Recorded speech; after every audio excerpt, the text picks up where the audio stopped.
Well, welcome everybody. It is 6 o'clock and I can hear the beautiful sound of the Breslin bell, so I know it's time to get started. But can you guys hear me? Welcome everybody. Can you hear me now? Y'all can hear me? Okay. Great. Well, I see our authors with us, and so I am so excited to talk to you, Chris, and I know everybody else is too. And thank you so much for taking the time to be with us tonight. And I just want to thank everybody else for being here, and just say that, you know, this Sewanee Book Club on Zoom kind of came out of our COVID year. And, you know, we just weren't able to travel and bring Sewanee to you guys like we can typically do. And we were trying to figure out ways to stay in touch. And so we created this book club, and it was just really well received. And so we thought that's kind of a silver lining from COVID, is that we learned some new ways that we can connect with everybody, and this was one of them, and we want to continue it. So we took the summer off, but now we're back, and this is our first one back, and I think we've got an awesome book to discuss tonight, and I'm so glad to have our author. Also, you know, I can't be with a group of you guys and not promote some other Sewanee stuff, but you know, we've got a full fall of Sewanee Club events where we're bringing our new Vice Chancellor around, our 17th Vice Chancellor.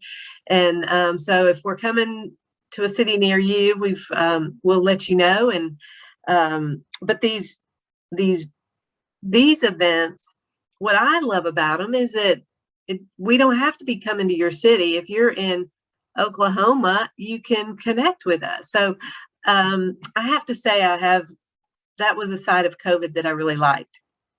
And then we have homecoming and reunion weekend this fall. Last plug, I promise, but it's November 4th through 7th, and we're doubling up on reunions because we missed one, and then what would be this year, we're going to celebrate. So I hope you'll make plans to come. You know, fall in Sewanee, there's nothing like it. And so I hope to see all of you guys there. But now I just want to get into the book. Did y'all enjoy it? Awesome. Well, welcome, Chris. And I'm going to give like a little bit of a formal introduction for you, and then we'll turn it over and let you tell us a little bit about yourselves, and then we will open it up for questions and discussion about this awesome book that I found myself just giggling all the way through. And so I can't wait to hear what other people said as well. But so Chris Bachelder is the author of the novels The Throwback Special, Abbott Awaits, U.S., Bear versus Shark, and Lessons in Virtual Photography. His short fiction and essays have appeared in a number of magazines and journals, including the Paris Review, Harper's, McSweeney's, The Believer, Oxford American, American Short Fiction, Mother Jones, the Cincinnati Review, and News Stories from the South. His acclaimed novel, The Throwback Special, that we have read, was a finalist for the National Book Award. And the book follows 22 men who meet each year to reenact the 1985 Joe Theismann football injury. Batchelder was awarded the prestigious Terry Southern Prize in 2016 for this book, right, Chris? It was this book. And he received an MFA in fiction from the University of Florida and taught at New Mexico State, Colorado College, and the University of Massachusetts before joining the creative writing faculty at the University of Cincinnati. But most of all, he is on the faculty at Sewanee School of Letters, which, if you don't know, is our master's program in creative writing and literature. And you come 5 summers and get your MFA or one of the other ones. And then he also is on the faculty of our Sewanee Writers Conference, and has a relationship with our people over at the Sewanee Review, and has been published in our Sewanee Review. And so when we were thinking about the next book, some people were like, well, and also I'm trying to think of our other books, but we just thought this had a different kind of audience it would attract with the football story, even though men might it appeal to men, but we thought everybody would like it. And so I thought, well, that sounds perfect. And I wrote to Chris. We've never met, have we, Chris? And he was awesome. He was like, sure, I would love to do that. So I can't wait to hear from him. And before we get into the book, Chris, just tell us, I'd love to just hear a little bit more about you and what you think about your time at Sewanee and some of the things you do when you're here on the mountain. Can everybody hear me? Good. Susan, thank you so much for inviting me, and thank you all for being here and for reading the book, or even intending to read the book, or I know how book clubs go. But so thank you so much. And I love the idea of this Sewanee Book Club, and it strikes me as a very distant cousin from of my guys who get together in the hotel, because we all need community and we all need ritual. And we'll talk more about that. But so I'm really delighted to be here. In 2010, I had a colleague and a friend, Michael Griffith, who got in touch with me and just said there's an opening at Sewanee School of Letters. And did I know anything about it? Was I interested? And I said, sure. And I just remember, and I don't know if you all know John Grammer, but he was the director then at that time. And I just remember my family, my wife and my two children, who were really small at the time, my two daughters, we were coming from a friend's house at the beach, and we drove up, and we'd never been there before. And just arriving at this place in the middle of nowhere where the campus looked like Oxford, and John Grammer greeted us in a suit. It was June, in a seersucker suit and a bow tie with his bourbon. And I just didn't know where I was or when I was. Like, it was just this place out of nowhere. And I just, we were there 6 weeks. So we were there 2010, 11, 12. We were there again in 15 and 16. In 19, I taught there. And then the last 2 years I've taught remote, but that was, and then last summer I was at the Writers Conference in person. So that's 7 summers I've been there. 6 of those I was with the whole family. The girls, my daughters, are now in 10th grade and 8th grade. They've really grown up going there. It's a special place to them. In middle school, they both had writing assignments about, like, a personal narrative assignment or about a place, and they both wrote independently. They both wrote about Sewanee and being there. It's just a really special place to them. They've kind of grown up there. We love being there. We love going to the res at St. Andrews. I can't tell you how many times we've been there and never get tired of it. And just love being there in the summers at the pace, and biking and hiking and just feeling so active and not on screens all the time. And I'm teaching and I'm busy, but we also have just so much time together to be there. And so it's just a dear place to all of us. And between School of Letters and the conference, I just hope to keep coming there, for years. And so, I'm glad to join you. I think it's one thing we all have in common for sure is just a real affection for this place, the college and the place. So that's my connection to Sewanee. Susan, did you want me to talk about the book some? Yeah, but first, well, I don't know if anyone else cares. Where would you stay when your family was here? Yeah, so it's different every time. They would find a house of somebody who was gone. So we've stayed on. We stayed everywhere. So that's 6 different houses on Mississippi, on Kentucky, at the end of Rourke's Cove. It's kind of a surprise every time where we'll be, on Tennessee. Yeah, so it's just where they could find the house. And now we have a tiny poodle, so we have to have a house that can have a poodle in it too. Yeah. Awesome. Awesome. Well, yeah, I think we're all ready to get into the book. So can you, I gave a little overview of what it was, and I have to admit that so it was 85, that accident. right. And Yes. so I was a senior in college, but I have to admit I Googled it and watched that awful Oh, video. So ooh, yeah, it's I just don't watch it. yeah, it's hard to unsee it now. But Yeah. so you look a little bit younger than I am, but do you remember seeing it live? Yeah, so it was 85. I was in high school and I did see it. And this is before you can dial, pull it up on your phone in the morning or pull it up on your, it was just like it was on television and there was no ESPN and it was just so I just think it created a kind of community of people who had seen it. And I just knew for a long time I wanted to write about this, not because I wanted to write a football novel but I just felt I trusted myself. I'd written enough that I trusted myself that there was something there. But it took me a long time to figure out my kind of narrative strategy, like what's my what's my point of view, who's telling the story, what's the narration, what does the narrator know, what's the narrator's relationship to the material and to the characters. That took me a long time to figure out.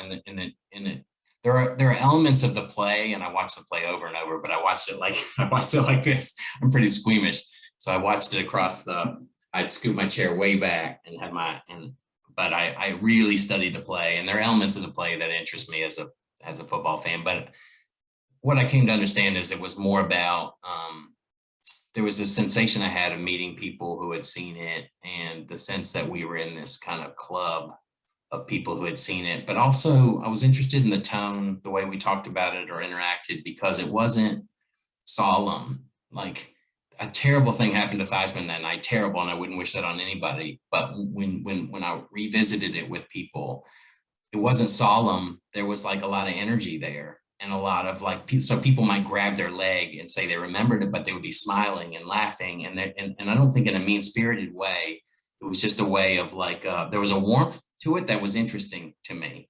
And I wanted to get into that. I wanted to explore that there's the sort of the brutality and the violence, but then when you add time and middle age and all these other things, that there might be a sense in which there's another tonal element of kind of warmth and nostalgia and wistfulness. And I wanted that to come in. I didn't want these guys to just be ridiculous people who are doing this, because it's pretty silly what they're doing. But I wanted to take them seriously and have readers take them seriously, and to adopt a kind of, point of view was hard for me to figure out. I wanted to adopt a kind of what I think of as an anthropological approach, kind of like, let's watch these men gather, let's watch these primitive, creatures gather at the fountain and see what they do, and be able and have the point of view, be able to skip from mind to mind to mind to head and kind of watch without judgment.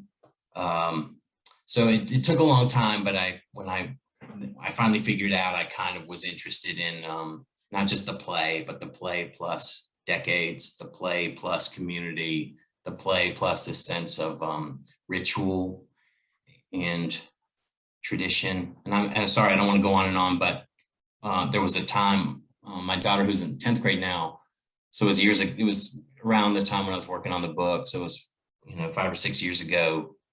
And she heard me talking to somebody else about it. And she said, like the premise, like that they're getting together every year to reenact this play where this person was injured. And she said, and she just interrupted and said, but Dad, isn't that mean? Like what they're doing, isn't that mean?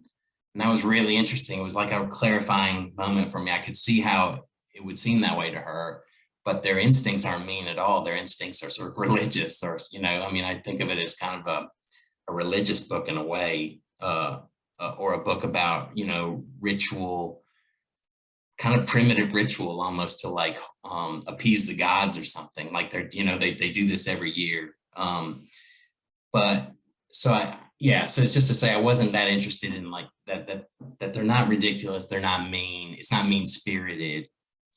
It's not some relishing of violence or anything like that, but that underneath it is some yearning for community, yearning for ritual in their really, really complicated, anxious way. Because I think it's a really anxious book. but that's what they're doing there. They almost don't understand what they're doing there. I think that coming every year, it's giving them something, and they might not even understand what it is. I think I put myself in that same position, like going to the hotel as a writer and trying to write.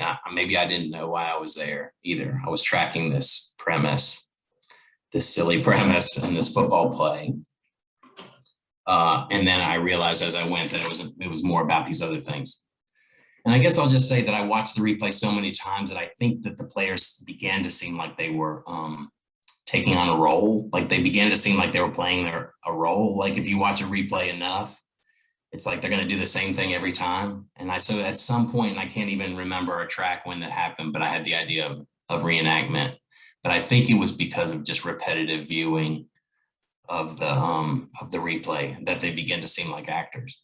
And then that interested me.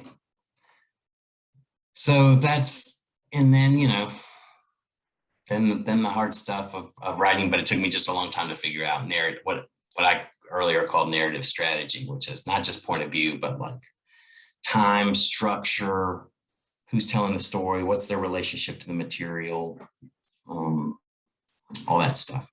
So happy to talk about whatever you'd like to talk about. Well, and I promise I don't want to hog all the questions. We'll open it up in a second, but I said I giggled all the way through it because my husband and I always talk about how when a group of guys get together is so different from when a group of women get together.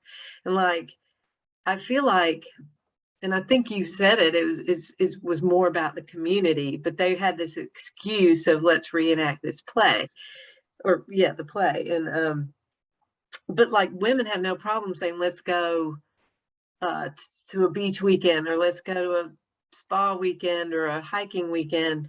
And I just found that hilarious. And then all the nicknames and, Fat Michael or whatever his name was. I just, it's funny to just see those different dynamics of men and women. And can you talk a little bit more about that? Yeah, I mean, that's really, I think, perceptive and right about like just the excuse. You called it an excuse. It is. It's like they would never just say, let's get together and catch up, and I don't want to say all men are like this, but these men are like this. They would never just say, it's been a while, let's get together and catch up. And, so they need this other thing that they think they're doing that gets them together. And then it turns out it's sort of, I think, maybe nourishing in some other way,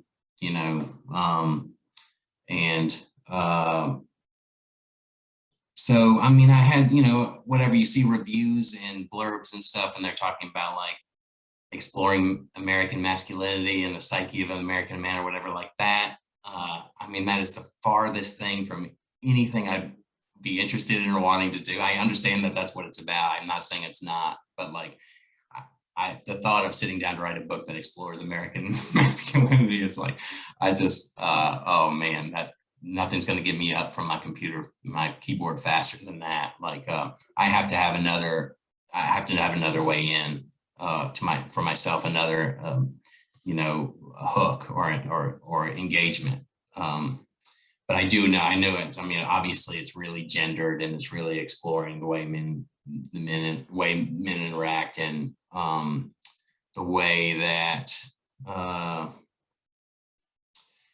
don't know, there's a kind of currency of the way they talk. They make fun of each other, and that's a kind of form of affection, like, because they can't be outright affectionate. So yeah, I mean, obviously I was interested in that. I kind of had to fool myself, thinking I was writing about something else too. Great. I can keep asking questions, but I want to see what everybody else wants to know from you.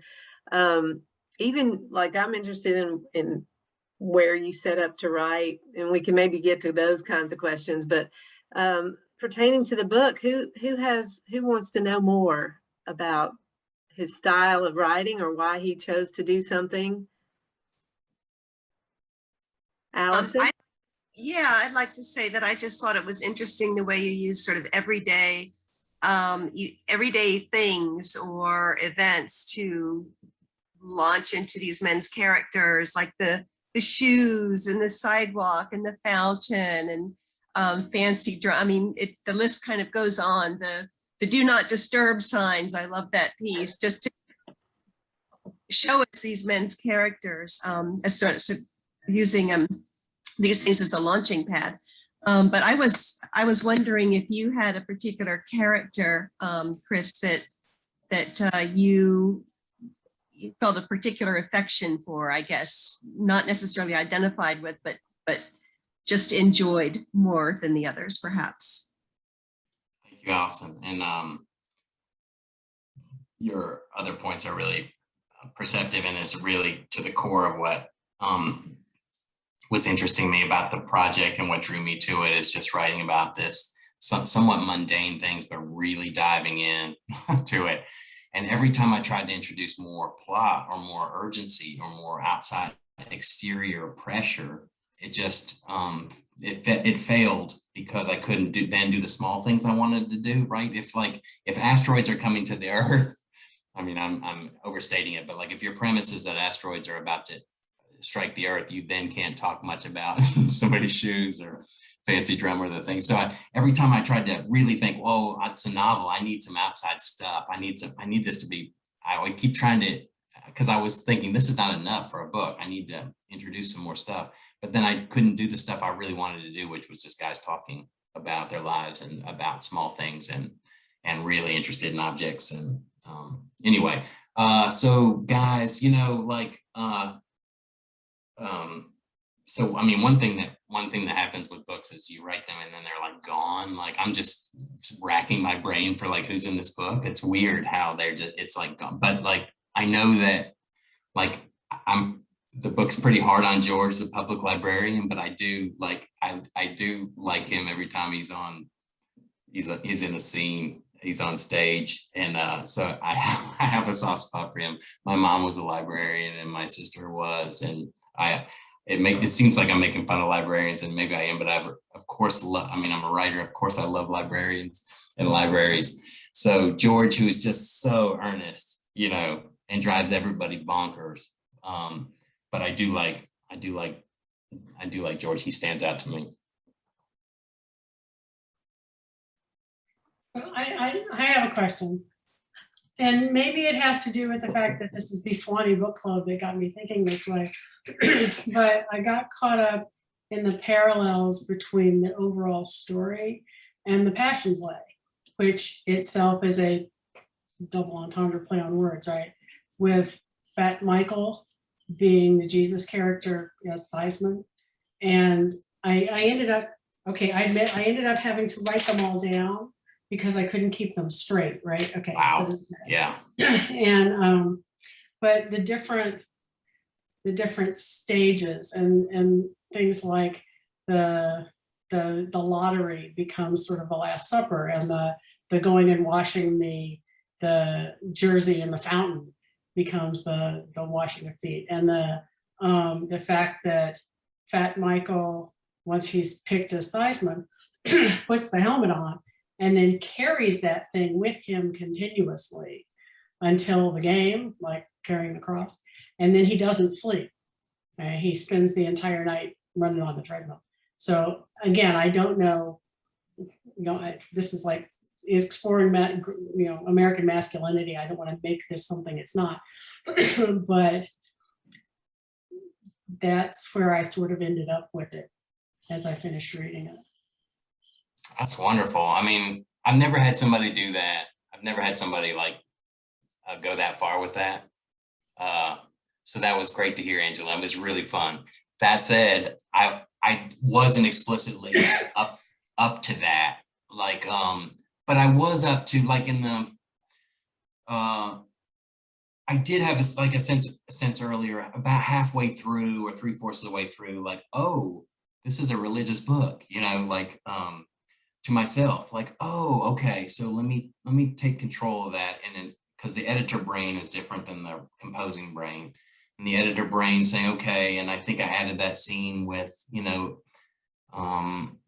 at the fountain, and it's not exactly subtle, but like, I think I call him a pilgrim or what, you know, like kneeling at the fountain and washing this blood out of this, you know, it's not subtle, but like at that point I was beginning to take control of some of this material of the book and steer it. But I wasn't explicitly, you know, up to like the stages like that you're talking about, like what you've said, but doesn't mean you're wrong. It just means like I wasn't, and in fact, it's really interesting. And it's certainly there's all kinds of religious stuff going on. And certainly there's all kinds of stuff about martyrdom and right. And I've had people talk about the Passion Play before. I think that's, you know, all right. And sort of murkily in my head. But I wasn't trying to track like the stages or whatever. But I just love what you're talking about. It doesn't mean it's not there. It doesn't mean it's not, you know, because these traditions are with us, and they come through writers in all kinds of ways that maybe we don't even understand. So I think I was trying to control some of this, and certainly was understanding this sort of Christ-like connection, but not really specifically all the way through the Passion Play. But the play, so there's the play, there's the football play, Passion, there's the play, like a dramatic performance play, and then there's like human play. I think my epigraph is from Dutch philosopher, and it's a book on play, right? It's about, so I was aware of that kind of, maybe it's a triple entendre or something. I mean, writers can get in trouble if you get too smart, you know, if you get too conceptual or smart about your own work. I think you really can get in trouble. And if you stay kind of low and stay into character and scene, some stuff happens then, like you can apparently, whatever, like what you just did, your analysis of that sounded one. I loved hearing that. But I would worry I would kill it if I was just like, okay, what are the stages of the, you know, what am I doing now? I would worry that I would choke the life out of it a little bit there. Thanks for that, Angela. So I want to follow up on Angela, because I love it that you wrote the names and the characters down, because I was struggling with that. I'm a lawyer, so I start reading something and I'm like, timeline, cast of characters. Yeah. And I can email it to you if that would help. Huh? I'll email it to you if that would help. And I love it that you said it's a really anxious book, because I was kind of really anxious the whole time I was reading it, in part because I think I started reading it thinking these guys were all like former professional football players or something. And little by little, it's like, he's a librarian now? How do you go from, you know, and your brain's kind of doing all this spinning, like, how do you become a lawyer after being a pro player, right? And the closer I got to the end, the closer I thought I was getting to you finally explaining this all to me and who they were and why they were there. And then I have to tell you, the ending was so random, but I think it's the best ending I've ever read. I was at my doctor's office and I was like praying, which no one does in their doctor's office, praying he wouldn't come in, because I was like 2 pages away from finishing it and I didn't want him to ruin it. And I just started, that's the time I laughed the hardest, because it was such a great ending. Like, it doesn't matter who these guys are. This has its own life and it's about to start all over again. So I'm really do think even like storylines on television series, to me, it was one of the best endings I've ever read, seen, heard. And so I really congratulate you on that. And then I just want to note that the other thing I thought was really cool was how you had these just different fun writing techniques buried in different places, like little Easter eggs, sort of like to sort of, I don't know, shift things a little bit. And I thought it was so creative and so engaging and so entertaining, because it was almost like you needed it to get back to some of the kind of very sad, almost at times, you know, depressing, or even for some of them almost, I don't want to say pathetic, but just like this very dullness of these men's experiences and what was going on inside their heads mostly. And then you get this wonderful trick of writing that you placed in there. And I just thought that was really, really well done. So thank you. I'm going home to Texas, and I'm taking this book to my brother who played football. Texas, and it's going yeah. to be a test to see what he thinks when he reads it. Thank you so much for that. Means a lot. And, you know, to Angela and to you, Joanna, I like obviously like 22 characters is a huge problem. It's just a huge problem for a writer. And so, I just wanted to try to signal to readers, like, you don't need to, in the book, I just wanted to signal to readers, like, you can kind of just like relax, and you don't need to know everybody. But I know that that's really difficult especially in a context of like character-based fiction, where we're just like, okay, who's this, who's this, who's this? Sometimes in teaching workshops, you'll see like, I'm just thinking like excess. Sometimes you just lean into excess. Like, I think 8 characters in a novel is probably too many, you know, and 10 is too many, and 12 is too many. And what I was banking on is like 22 maybe is so many that it's not too many, or kind of like that it's an ensemble cast. So I know that it makes readers uncomfortable. I've read a few Goodreads reviews. I know some people just can't take it. Like, it's just too many people, and I get that. But I do like what you said about the end. Like, it doesn't matter. It's like, because one of the problems I faced is like, why am I telling this year? Whenever you write a story or a novel, it's like, why now? Why are you telling it right now? So these guys have met for 16 years or whatever it is. And I'm deciding to tell about now. And so that's something I thought a lot about. And just that the ritual had kind of wound down a little bit, you know, that it was reaching the end, and that, but you know, that wasn't the original ending. And I was working with an editor, Matt Weiland at Norton, on revision, under the gun on deadline. And he and I were talking together, and he's just great editing. I mean, writers need and want good editing. It was great editing, where in discussions together, he was just thinking about this. What if there's this guy who had filled in, he was already there, the guy from Prestige Vista Solutions, you know, like, what if we followed him a little bit? And it was terrifying to revise, change the ending a lot, and turn the book in on deadline. That was terrifying, but I'm just, you know, whatever, 5 years out, I'm really relieved. The other ending just ended. The initial ending just ended in the hotel room with them kind of partying, you know, and backing away from them a little bit.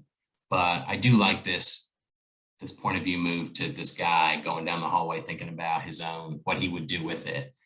And you're right. I hope that, I mean, I would hope that was the effect of it. Like you say, that, okay, I see that it's not really about them in a way, right? It's about the ritual. I've had somebody say the protagonist of this novel is the ritual. We're so used to people thinking about characters being protagonists. It's not, there's no character here as a protagonist, but it's the ritual, and that the ritual is ailing, the way a character might be ailing in a novel, and that would be the reason for telling it. And I like that. I didn't make it up, but I like that.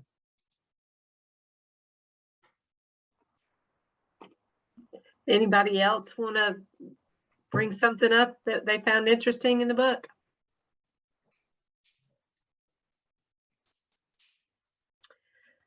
I have a question, and that is whether reenacting a ritual like this whether this actually happens among football fans, whether it's this play or another one.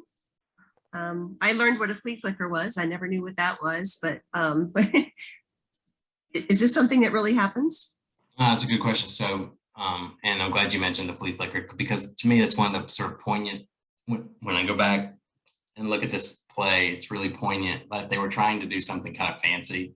You know, football is so conservative at its core, and 1980s football, and especially the Redskins, were really conservative. And so they were trying something kind of fancy, and it's just that this thing that they were trying, they were so ambitious, and it ended up in this disastrous, just catastrophic way. It just seemed to me like a metaphor about, you know, like human plans and what happens. Here's what, you know, if you want to make God laugh, you know, make a plan. But to answer your question, not that I know of about football, you know, I think the closest analog is like the Civil War people, you know, who go in the woods and are really picky about uniforms and stuff like that. So that was in the back of my head, but I don't know of any. And then of course there are these like fantasy camps for old guys who show up and play baseball for a week, you know, they get to play with stars and stuff like that. So that kind of stuff happens. But I don't know about, I don't think there's any exact analog to this, you know, doing a play.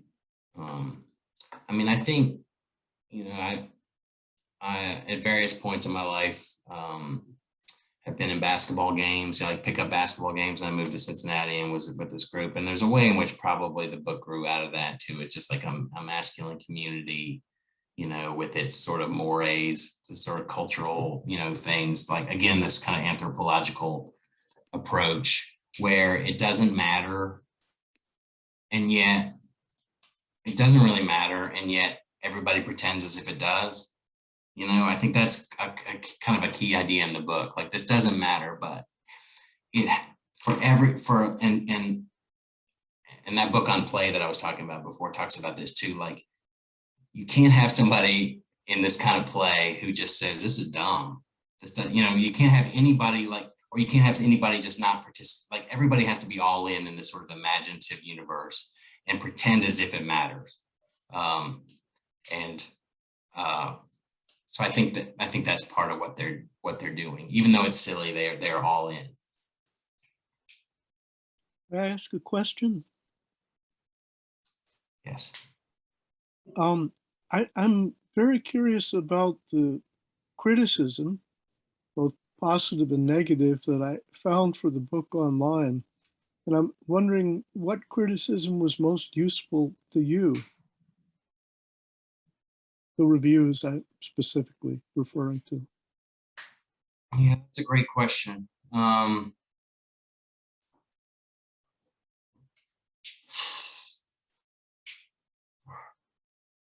like the premise of your question, that sort of like writers might read reviews for that reason, to get better, you know, to listen and to get better, and to understand what, rather than just like a total vanity project, right? Which is another reason why writers read reviews. It's like, do people like me?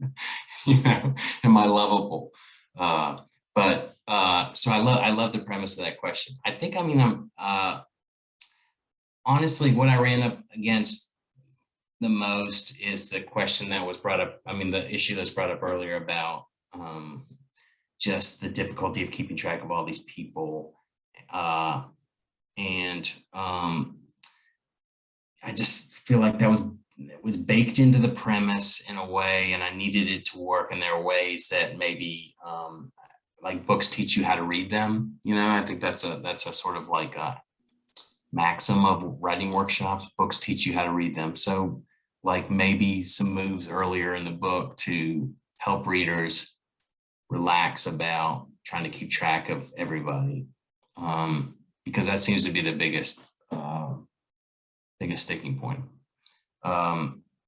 You know, I think in general, writers pay way more attention to the negative reviews than the positives. The negatives certainly hurt more than the positives, like, feel good. The ratio is not the same. You know, and the other thing is, at a certain point, you just say, this is my fourth or fifth book, depending on how you count them. But like, at a certain point, it's like, this is what I do. Early on, I did get some reviews that initially I was defensive about, but then I realized, oh yeah, okay. I think that's right, and maybe I can do better. The tricky thing, though, is having written a book. It's been said that having written a book, what you've learned in that process is how to have written that book. You know, so it's like, and I think that's really true. Like, reaching the end of a book, which has its own unique set of problems and challenges and concerns, and calls for a really unique narrative strategy. At the end of that book, you realize, okay, I figured out how to write that book, or I tried to. And then the next book is going to have a completely different set of challenges. It's not that you don't get better, but it's just that every time it's a struggle. figure it out. But Jonathan, thank you. That's a good question. Thank you very much. You're welcome. Well, and along those lines, so it was a finalist for the National Book Award. And so can you tell us a little bit about that? Is it like, I hate to be dumb, is it like the Grammys? I mean, is it a big deal and you go and they call out the winner? How does that work? Yeah, so that was just out of left field. And I after I was a finalist, I was a judge a year or two later, so I got to see that side of it and realize I think there's 350 or 400 books that they send you, and there's 5 judges, and you have 6 months. And there's just no way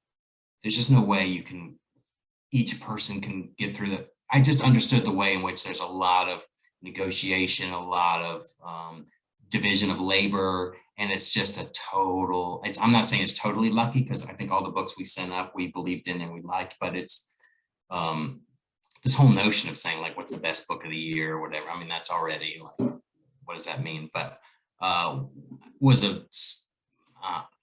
didn't even think to, I was out in Colorado, I was giving a reading, and when they announced the long list, and I didn't even know that it was like, I wasn't like checking my phone, like, oh, it's the long list. I hope the Throwback Special is a final, so I woke up in Western time and had all these texts like, oh my gosh, people. So it was so exciting. And then a month later, they're like, we'll call you if you're on the short list, so I just remember so well, just sitting in my house and waiting for this call. And that happened, which was amazing, which meant I went to New York with my wife, and yeah, there's red carpet, wore a tux. It's a big deal, it's silly and it doesn't mean anything, but it was a great memory. And I will say, like, if you write your first book, and like when I was a judge, some of the books we chose were debut debut novels or debut fiction. So there's like 30-year-old people, and I just think it's just better if you've been at it for a while and you don't have. So it was just a nice night. It was not distracting. It was fun. I can see how if it happened to somebody really young, it could kind of mess you up a little bit. I mean, I didn't win, so it's not like this immense pressure or anything like that, but it was fun to be there. It's fun to see writers dancing in their fancy tuxes and dresses. And do you remember who won that year? Oh yeah, Colson Whitehead won my year for the Underground Railroad, which I think everybody kind of knew was going to happen. It's an amazing book. So honestly, I wasn't sitting there like, when my name wasn't called, I wasn't just like, oh, I was disappointed. I was in the category of so happy to be there, so lucky to be there, and happy for Colson. And yeah, it was neat. I mean, it was, writers are just, you're by yourself all the time. So it's not like actors maybe crave the spotlight or whatever. For writers, it's really weird to go and walk a red carpet and be interviewed and stuff like that. But it was kind of a neat moment. I love getting that behind the scenes kind of scoop there. Yeah. Yeah. What else do y'all want to talk about? I know we're kind of past talking about the book, but I keep going back to the women versus men thing and thinking about like how they were talking about I guess it was the daughter that fell and the dad was kind of like, yes, like she's going to learn a lesson from it or something. But then later on in the book, this is one reason that it's good to keep track, although I admit I eventually figured out it's just sort of a big mix. That same dad was the little kid under the table who got blamed for when he got hurt. And when that scene happened, it explained where he was coming from in that very first scene. Yeah, that's good. I mean, Angela, I don't deserve people reading that closely. So thank you. And the differences in parenting right? The parenting paradigms where, I Mhm. mean, some of this, like the broken arm, is really close to my life. The being under a table and having coffee spilled on your hand, you know, all that's like that happened. I draw a lot from my life, and but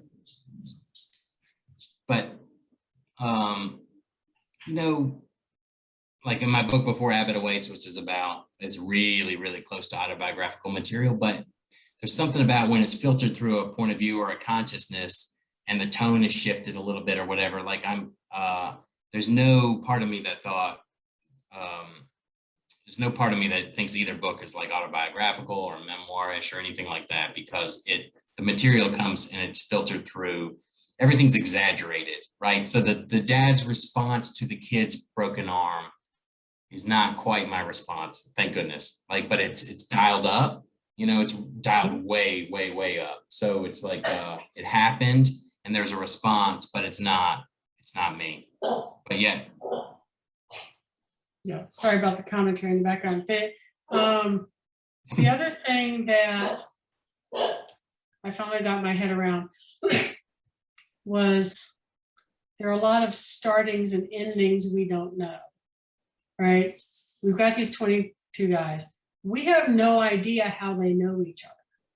You know, were they in college together? Did they, you know, they meet at somebody's bachelor party? Who knows? So there was that, and then individual stories, and then where are they going at the actual party? Who knows? But individual stories where we don't know started in the whole thing with Adam, who shows up late for sort of very little explanation, and then whose dad comes and gets him with no explanation at all. So a lot, it's like watching a play where these characters happen and they go on and off stage, and we have no idea what's happening back there, even if we never see them again. Yeah, that's perceptive as well. And I think a lot of people who don't care for the book are also just like really interested in that question of like, well, how did this start? Why did this start? Like, you know, the origin story, it's really troubling to them why we don't have that. Yeah, all I can say is like there were things I was interested in, things I wasn't, you know, and I didn't about explaining the origins of it. I was hoping to just enter the world, you know, enter the world, counting on readers knowing the world of a hotel, at least, right? That's a familiar zone, and of a 2.5-star hotel, you know, most of us know, and not wanting to really answer these questions, but also there must be something here about just not like focus or emphasis is not on like the arc, right?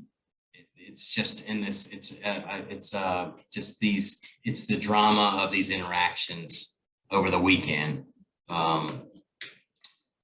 And well, to go back to Jonathan's question earlier, I remember now that there was a review that compared Throwback Special with Leonard Michael's book called The Men's Club, which was written 35 years earlier, which is a bunch of men getting together and drinking and being louts and acting terribly. This is 19 whatever, you know, I mean, the reviewer said, you know, and the reviewer took a lot about Adam and Adam's absence. You brought up Adam, Angela, and what he had been up to, and sort of found it really sinister and ominous, which I get. And I think at one point, I haven't looked at this in a while, but you know, Jonathan's question was like, reviews, what have you learned or whatever, but she said she prefers knives that aren't hidden. So she comes around to saying like, at least Leonard Michael's, this old book, which is really misogynistic and just of the 80s or whatever, like at least his knives are out in the open. And she's implying that like my knives were hidden. and whatever that hit me because I didn't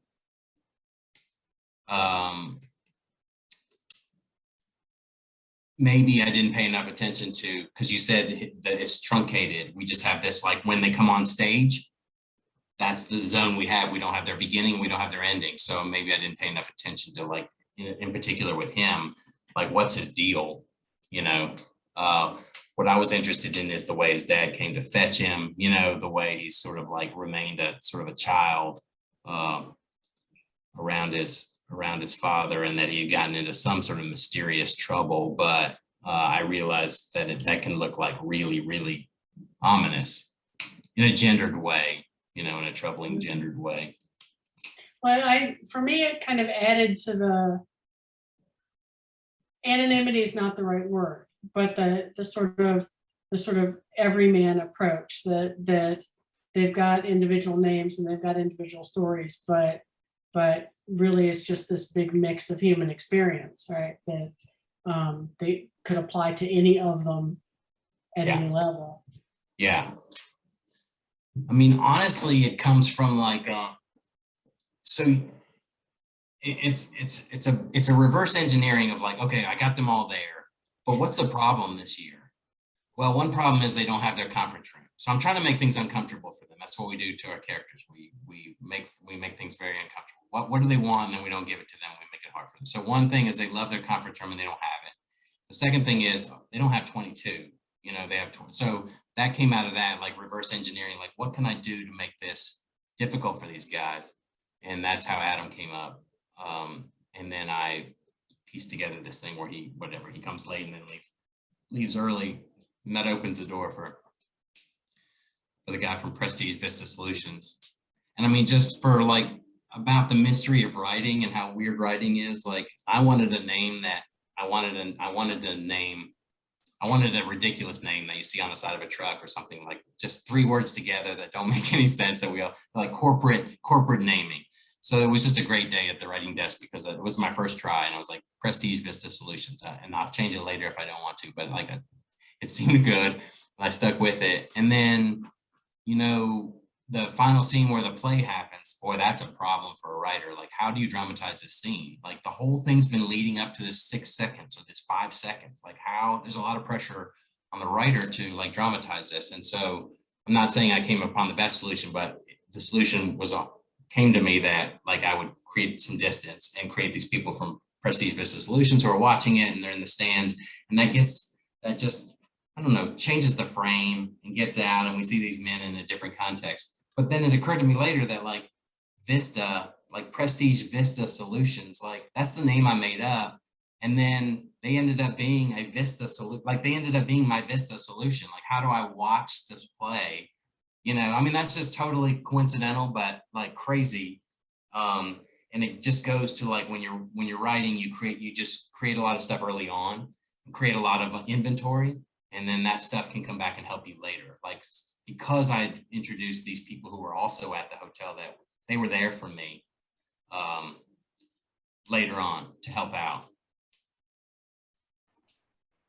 Well, cool. I see we're approaching our hour mark, and I wondered kind of what's next for you. Like, do you have goals? Are you got another book in the works, or like, have you ever thought about a book turning into a movie, or what kind of goals do you have?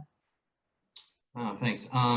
So, you know, everybody would love to get a call and say, you know, somebody's, and there have been calls about, and the script was written, and there was a mini series and all this, and then it falls through, and that's everybody's deal falls through, and every writer thinks that they're the one that's not going to fall through on, whatever. So this fell through. I got asked to write this Throwback Special as a stage play, and a couple of years ago, and I wrote it, and it was moving along, and then the pandemic hit and shut everything down. But now it's coming back up, and it looks like the producers are still interested in it. So this could happen.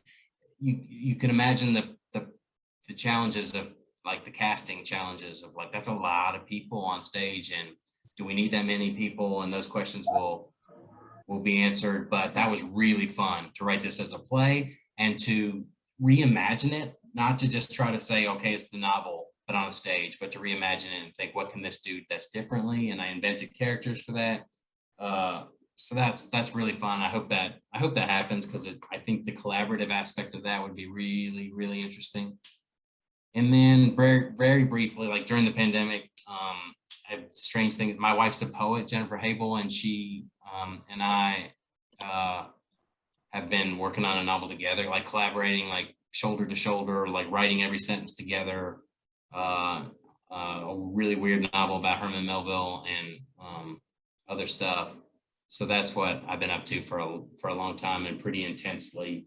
And that's been one of the hardest things I've ever done, not because of collaboration, because that's been actually delightful and great, but it's just a difficult project. But it's been fun to have something during the pandemic. We're both home. It grew out of that. We're both home. We're sitting here.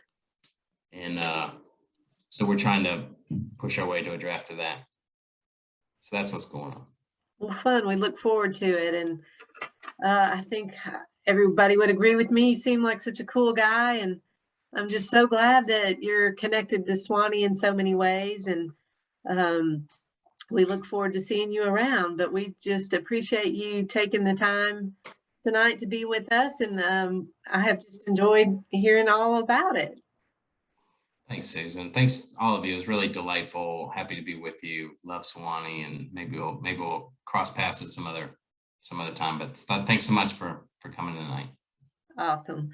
All right, guys, you Thanks, send Chris. me a message on what you want the next book to be, and we'll start moving on it. But thank you so much, Chris. See y'all later. Absolutely. Thank Welcome. you. Take care. Bye.